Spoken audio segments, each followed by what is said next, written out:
In the headlines, Niger community gripped by fear as abductors of farmers threaten to kill captives. PDP blames INEC for non-release of election documents. House of Representatives orders suspension of Air Nigeria. On the foreign scene, United Nations War Crimes Court rules Rwanda genocide suspect Kabuga unfit to stand trial. Hello and welcome to the news update on Trust TV. I am Ayuba Ilya. Thanks for joining.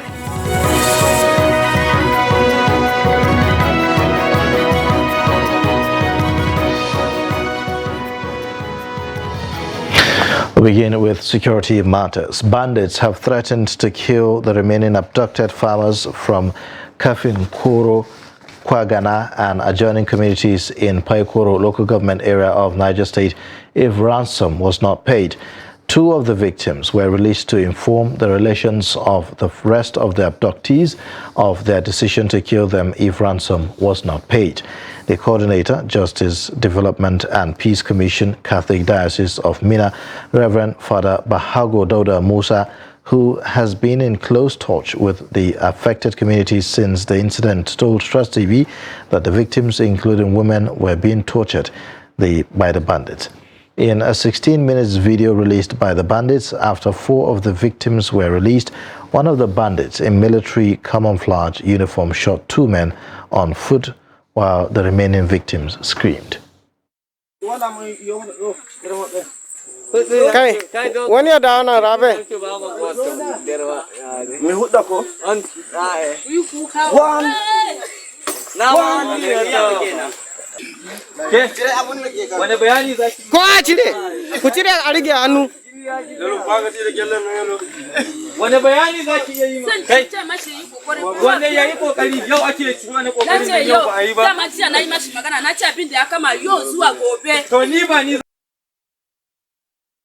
Now to political matters, the People's Democratic Party has blamed the Independent National Electoral Commission INEC for failing to provide the needed documents to pursue its case before the Presidential Election Petition Tribunal. Noel Samson, who covers the day's proceedings, reports. Told the court that PDP counsel Eita Ojegede told the court that he intended to tender documents, including from EC8Bs of 21 local government areas in Kogi State, but INEC has only given the party's legal team 10. And we have gotten some. We have not gotten the others. And we have issued the normal processes to compel them to produce these documents. Once we have them, we proceed. But we're comfortable with the speed at which we are going. And we are paid fully for it. Thank you. There are INEC forms. There are INEC forms specifically that were used in the election. Counsel to Labour Party Ben Anachipe also gives further explanation of what transpired in court. Polling unit results have been admitted in evidence completely for the states we are challenging, same as from EC8Bs, which is what the election results. The other one that is outstanding will be the Cs and Ds, which will tender tomorrow. So for us, it's moving as planned. From tomorrow, we tender the remaining thing and then we'll proceed to expert evidence. All the evidence for Labour Party is going in smooth. They are all going in smoothly. What is outstanding is quite is getting fewer by the day, except for the ones that INEC has not availed us. For example, one of which is the beavers, access to beavers. So beyond that, everything is going in, no matter the effort are trying to either delay or confuse us. We are focused on the ball. Proceedings have been adjourned to Wednesday for continuation of hearing. Noel Samson, Trust TV News, Abuja. Suspension of the planned strike by the Nigerian Labour Congress against the removal of fuel subsidy is generating reaction from residents of Kaduna. The residents, said the organized labor must work with the government to ease the sufferings of Nigerians. The report. The news of the court order restraining the NLC from embarking on the nationwide protest and the subsequent announcement of suspension of planned strike by labor union are received with mixed feelings in Kaduna. While some residents believe that the strike could not stop subsidy removal. Others believe that labor unions are not truly representing the collective interest of Nigerians. Where I don't support their method of strike in this country is that they don't consider those that are not working. The federal government should increase salary for the staffs, for their staff. What about those that are not working? You go to the same market with those that salary has been increased. When we talk of minimum wage, a majority of us will get it wrong. But the take-home of civil servants in this country is not what to write home about. It's not encouraging. So if federal government is coming up with this policy, there should be palliative pronouncements to encourage Nigerians that federal government really mean business. We are 100% in support of labor. Let the government provide palliatives for us. Let them increase. Now we are on 30,000 minimum wage. As it is now, we need at least 100,000 minimum wage to cushion the effect of this thing. So these are the issues. Economic activities are usually short whenever the labor unions embark on nationwide strike, and the residents are quick to say this further worsens the sufferings the common man, arguing that only dialogue between government and the organized labor can resolve the impasse. I think what NLC should do is for them to go and sit with the federal government and talk about how the government should improve the livelihood of the masses, because the removal of the subsidy, to my own view, is going to improve the lives and the economy of the country. It would have been better for us to have removed this subsidy since the regime of Jonathan. By now, the economy will have stabilized. By now, we will have seen that the country is making progress.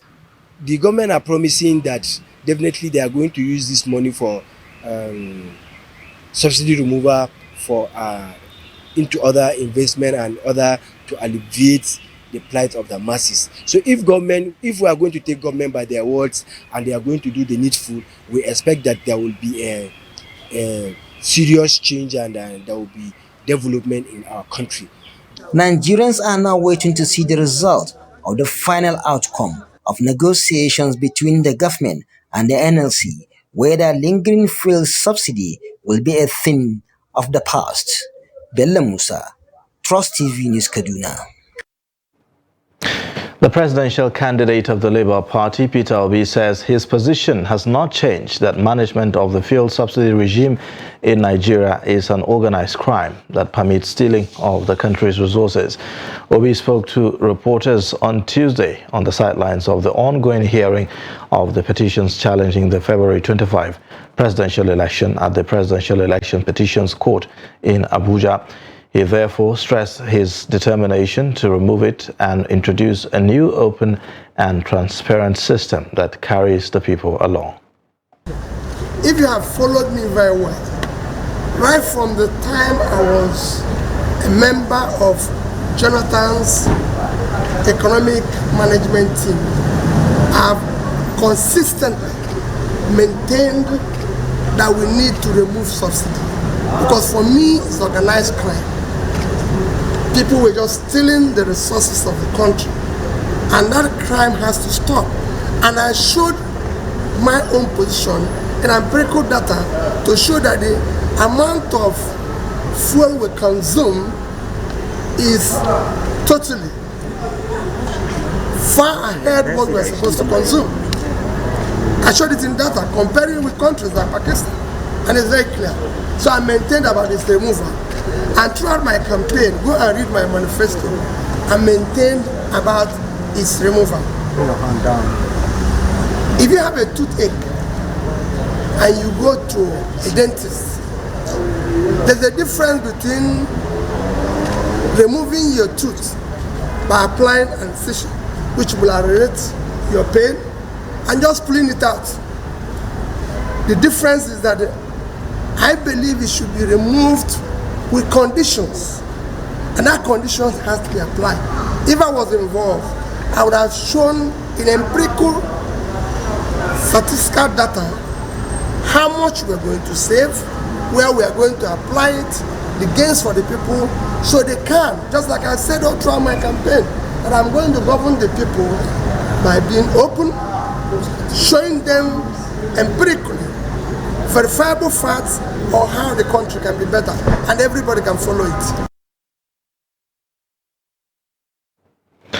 Governorship and State Assembly Election Petition Tribunal has commenced pre-trial session in the case filed by the People's Democratic Party PDP governorship candidate Isa Ashiru against the election of Ubasani of the All Progressives Congress as governor of Kaduna State. The report.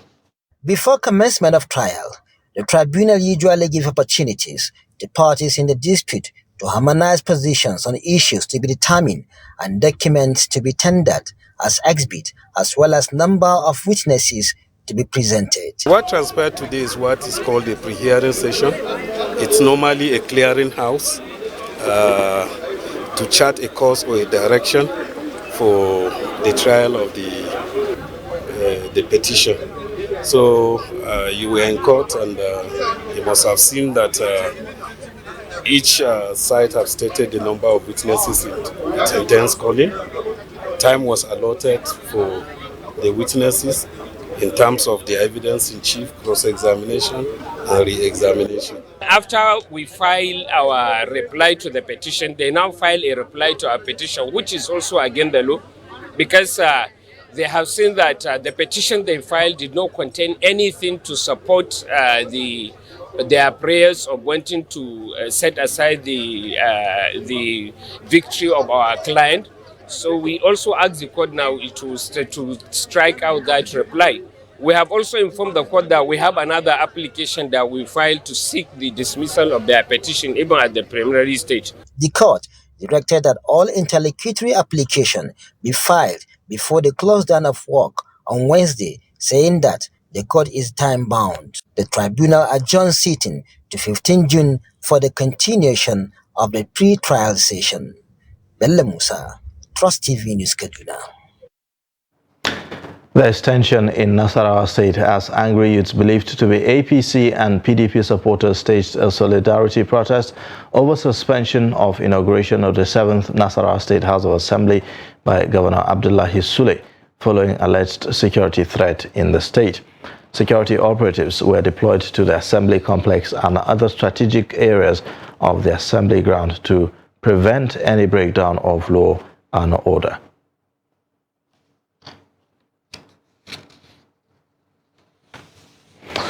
Right now, the House of Representatives has ordered the immediate suspension of the nation's national carrier, also known as Nigerian Air, which was recently unveiled at the twilight of the last administration. The House of Representatives, during an investigative hearing over the launch of the airline, expressed displeasure that despite a court injunction, the former Minister of Aviation went ahead to flag off the project. The report. The launch of Nigerian Air few days before the inauguration of a new administration has continued to create reactions. Nigeria's parliament has disassociated itself from the launch, which has now become a major controversy. Stakeholders from the sector, while appearing before an investigative hearing at the House of Representatives, accused senior ministry officials of not carrying citizens along. They also accused the ministry of being in bed with Ethiopian Airlines to sabotage the operations of local airlines in the country. Yes. And you're part of the shareholders? Yes, we did not even know about the static or airborne display. Huh? We saw it in the newspapers, so I'm a bit surprised that the PAMSEC is attempting to whitewash this thing. It's a very We have a 5-phase process to go through with the regulator. After phase 5, at phase 5, you'll get your AOC certificate. Until then, you don't have an airline. ICRC is fully involved, and there are processes to this. And one of the processes is outline business case, which has been approved. I will move forward to ensure that we have what you call a full business case, which will involve all the shareholder issues, negotiations, and what have you. And we're in the process. We have not gotten an AOC for there to be a launching of Nigerian Air. As accusations and counter-accusations continued, the committee expressed shock upon hearing that the unveiled aircraft bearing Nigerian colors was actually chartered from Ethiopian Air. We granted the aircraft a flight permit. It was meant to be a charter flight from Ethiopia to Nigeria. After grilling senior officials of the ministry, lawmakers condemned the disobedience to a substantive court order which had sought to halt the project. The committee, after careful evaluation of the issues on the deliberation, is totally dissatisfied with the actions of the former Minister of Aviation, Senator Hadi Sirika, in going ahead to flag off the operations of Nigerian Air, despite a standing court injunction against such, and without any provision for sustaining the operations of the airline, Nigerian Air. We are equally irked by the role played by Ethiopian Airlines in this whole process. It does not speak well of the excellent relationship existing between the two countries. While the amount used to flag off the project remains unclear, the committee has ordered the prosecution of those involved in the controversy. You're watching the news update on Trust TV. Coming up shortly, we'll take a look at why gas prices crashed. Details and more after the break.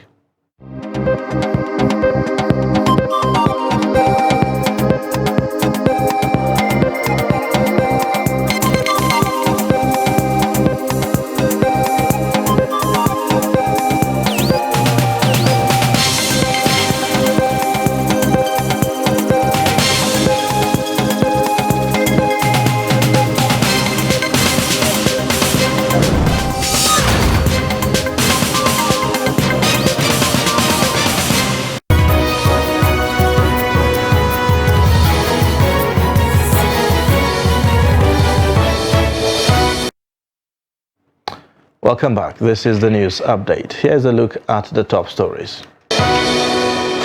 Niger community gripped by fear as abductors of farmers threaten to kill captives. PDP blame INEC for non-release of election documents. Moving on, no fewer than 108 Nigerians who have been stranded in Tripoli, Libya, have been received by the National Emergency Management Agency, NEMA. This is contained in a statement by the agency on Wednesday in Lagos. Mustafa Ahmed, Director General, NEMA, who officially received the returnees on behalf of the federal government, said that the returnees comprise 52 males, 46 females, 4 male children, 2 female children and 5 infants. Ahmed, who was represented by Mr. Ibrahim Farunloe, Lagos Territorial Office Coordinator, said that the returnees arrived at the Murtala Mohammed International Airport cargo wing, Ikeja, late Tuesday evening. He said that they came on board an Al Burak Air Boeing 737-800 with registration number 5A DMG. The DG said that the government was committed to improving the economy and make it beneficial to everyone. He assured that the President Bola Tinubu-led administration will focus on youth empowerment with a view to incorporating their energy and technological skills into developing the country. Domestic gas users have cause to smile as price of cooking gas is beginning to crash. Prices are recording substantial reduction from the beginning of June in most locations in the country. Zainab Karai speaks to customers on how they feel about the development. The importance of cooking gas to every household is well known. It is essentially what most families depend on for domestic uses. Until recently, the price of cooking gas has been going outreach. It, however, began to crash this month with many Nigerians happy about the reduction. Some Abuja residents said the price reduction came at the time people need it, adding that it will go a long way in making life easy for ordinary Nigerian. At least I can afford my own kg that I want to buy than buying fuel. At least it's okay. Just as we are about feeling the heat of the PMS, Premium Motor Spirit, this particular LPG came down. So we hope all of these products will moving forward with the assurances we are getting from government, all of these products comes down. Domestic gas sellers explain that they buy at a relatively lower price and therefore nothing will stop them from selling it to people at lower price.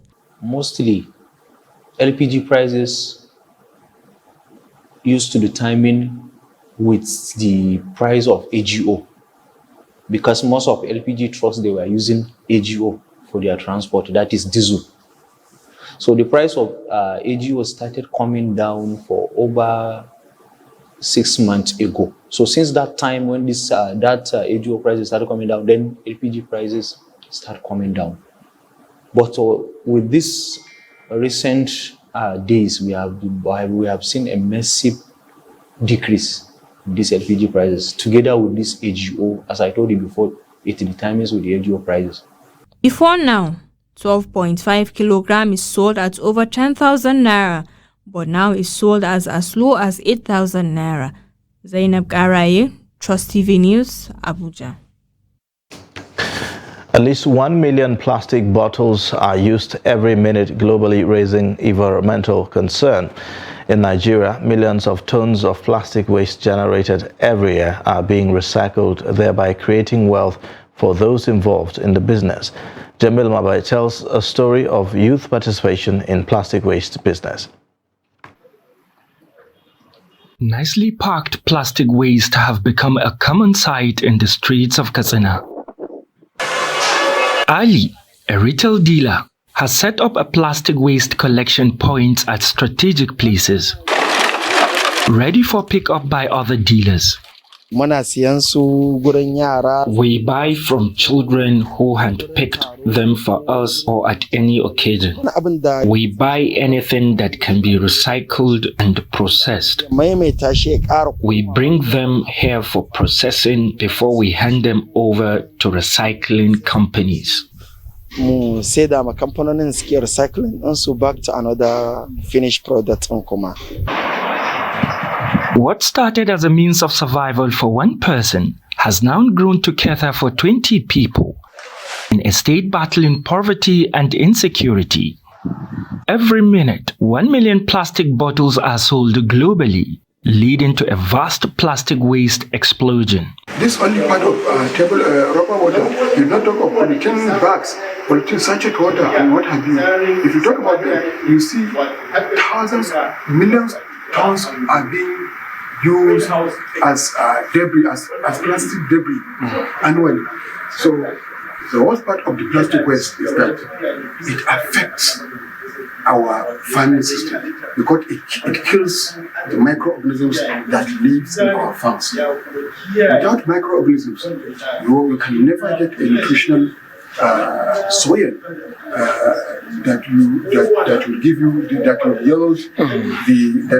good yield during the harvest. Millions of tons of plastic waste end up in our oceans, rivers, and landfills every year. Ali's business is turning plastic waste into wealth.